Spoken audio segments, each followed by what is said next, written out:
আমাদের উদ্দেশ্য হচ্ছে আমরা ঐক্যবদ্ধ, আমরা বীর শরাফত আলী সপু এবং মমিন আলীর নেতৃত্বে আমরা ঐক্যবদ্ধ সংগ্রামী। আমাদের প্রিয় নেতা মির্জা ফখরুল ইসলাম আলমগীর গতকালকেও বলেছেন যে নির্বাচনে যে মনোনয়ন, খসড়া মনোনয়ন পুনর্বিবেচনা হবে সংগ্রামী ছাত্র। আমরা আশা রাখি এবং বিশ্বাস করি অবশ্যই ত্যাগী এবং জনপ্রিয় নেতার মূল্যায়ন করা হবে সংগ্রামী জাতীয় বন্ধুরা।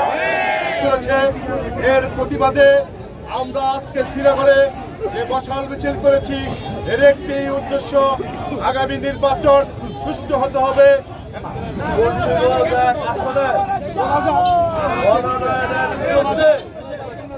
শ্রীনগর উপজেলা বিএনপি, যুবদল, ছাত্রদল, স্বেচ্ছাসেবক দল, শ্রমিক দল, মহিলা দল সহ আজকে আমরা প্রতিবাদ সভা করছি এই মশাল জ্বালিয়ে। আব্দুল্লাহকে আমরা মানি না, মানবো না।